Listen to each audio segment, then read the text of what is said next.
খালিদ ইবনে ওয়ালিদ বললেন, দেখেন আমরা সিরিয়া বিজয় অর্জন করেছি, কিন্তু বিজয় অর্জন করলে আমাদের লাভ হবে কি? কারণ আমরা তো এর ভিতরে 3টা নবীজির আদর্শকে অমান্য করেছি। সেই অমান্য করার কারণে আজকে আমরা সিরিয়া থেকে আমাদেরকে চলে যাইতে হইতেছে। ঘটনা এখানেই শেষ নয়। এই আদর্শ আর এই শিক্ষাটা যখন সিরিয়ার সেই সময় মানুষদের কাছে দেখিয়েছেন, সেই সময় সিরিয়ার মানুষগুলো সারা অঞ্চলের ভিতরে সবাই সমবেত হয়ে খালিদ ইবনে ওয়ালিদের সামনে এসে বলতেন, সাহাবী, আল্লাহর নবী সাহাবী, হে মুসলমান, আজকে আমাদেরকে আমাদের দেশ আর জাতি ফিরে দিতে হবে না, আজকে আমাদের সাথে যুদ্ধে যাইতে হবে না। নবীর তরিকা কোথায়? নবীর তরিকা ছাড়া নামাজ হবে না, নবীর তরিকা ছাড়া রোজা হবে না, নবীর তরিকা ছাড়া দ্বীনের কাজ হবে না, নবীর তরিকা ছাড়া রোজা হবে না, হজ হবে না, নবীর তরিকা ছাড়া কোনো দিনই কাজ হতে পারে না। নবীর তরিকা ছাড়া যদি আমরা বিজয় খেয়াল করার বিষয়, আল্লাহ তাআলা এই আয়াতের ভিতরে বলতেছেন, ওয়ালা তানাজাউ, ওয়ালা তানাজাউ, তোমরা আপোষে পরস্পর ঝগড়া করো না। কার আদেশ? কার আদেশ? আল্লাহ তাআলার আদেশ। আল্লাহর আদেশ যেমন নামাজ পড়া, আল্লাহর আদেশ যেমন রোজা রাখা, আল্লাহ তাআলার আদেশও পরস্পর মুসলমান ঝগড়ায় লিপ্ত না। আল্লাহ পাক রব্বুল আলামিন কেন এই আদেশ করেছেন? কারণ যখনই একজন মানুষ আরেকজনের সাথে ঝগড়ায় লিপ্ত হবে, এই ঝগড়ায় আস্তে আস্তে কোন পর্যন্ত যাবে? একজন জালেম হবে, একজন মজলুম হয়ে থাকো। ইন্নাল্লাহা মা'আস সাবিরিন, কারণ তোমরা যখন মাজলুম হয়ে নির্যাতিত হয়ে দুনিয়ার ভিতরে থাকবে, আল্লাহ পাক রব্বুল আলামিন বলতেছেন, মাজলুম তো ধৈর্য ধারণ করে থাকে, ধৈর্য ধারণ করে থাকার কারণে সে যখন ধৈর্য ধারণ করবে, আল্লাহ ঘোষণা দেয়, ধৈর্য ধারণকারীদের ভিতরে আমি আল্লাহ আছি। খেয়াল করেন, তারাও মুসলমান, আমরাও মুসলমান। এটাই কি ইসলামী শিক্ষা? কি আর আমরা মুসলমান, আমাদের আদর্শ কোথায়? ইসলামী শিক্ষা না থাকার কারণে, ইসলামী তালিম না থাকার কারণে, আল্লাহ রাসূলকে অনুসরণ না করার কারণে আজকে আমাদের ভিতরে এই ঝগড়া, ফাসাদ, মারামারি ইত্যাদি। আল্লাহ আমাদের সকলকে হেফাজত করেন। ছোট্ট একটা কথা আপনাদের সামনে বলি,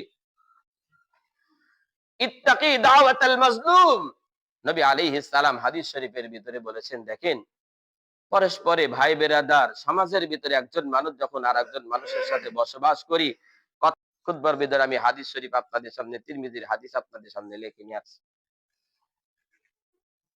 মুহতারাম হাজরিন, মুসলিম শরীফের হাদিস। মুসলমান কাকে বলা হয়?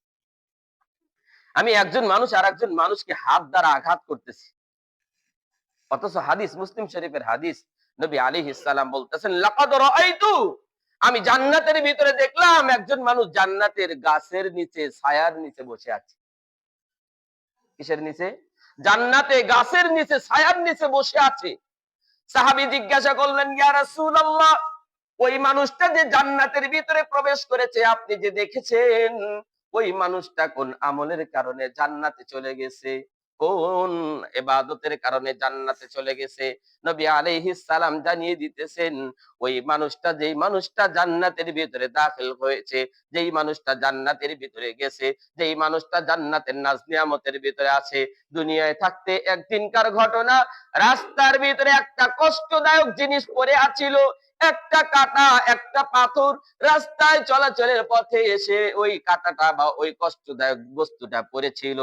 বেচারা চিন্তা করেছে, এই রাস্তার ভিতরে যদি কলার ছিলকাটা, যদি পাথরটা পড়ে থাকে, একজন মানুষ আসা যাওয়ার পথে কষ্ট হবে, হয়তো পার সাথে আঘাত করে ব্যথা পাবে।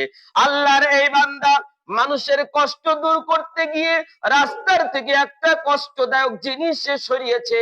আল্লাহ পাক রব্বুল আলামিন এই ছোট্ট একটা আমলের বিনিময় তাকে জান্নাত দিয়েছে।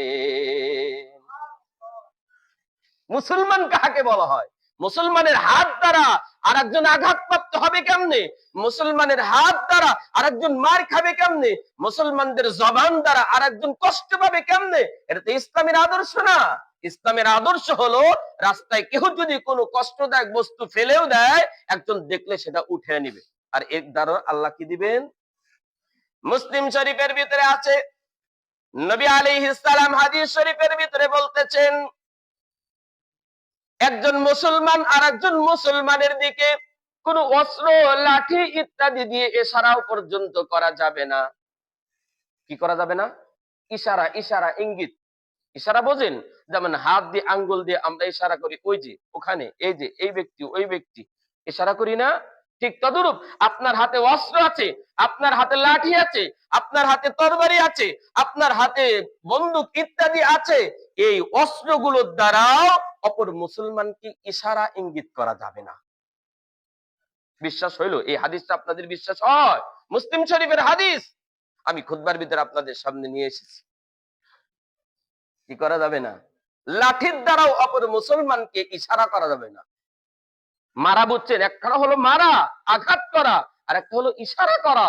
ইশারা করলে কি মারা হয়? ইশারা করলে কি মারা হয়? বন্দুক দিয়ে, তরবারি দিয়ে আর লাঠি দিয়ে ইশারা করলে কি মারা হয়? মারা হয় না। তারপরেও নবী আলাইহিস সালাম বলছেন, অস্ত্র দ্বারা অপর মুসলমানকে ইশারা ইঙ্গিত করা যাবে। ইসলামী আদর্শ। কোথায় ইসলামী আদর্শ আর কোথায় আমরা মুসলমান? কোথায় নবীর তালিম আর শিক্ষা আর আমরা কোথায়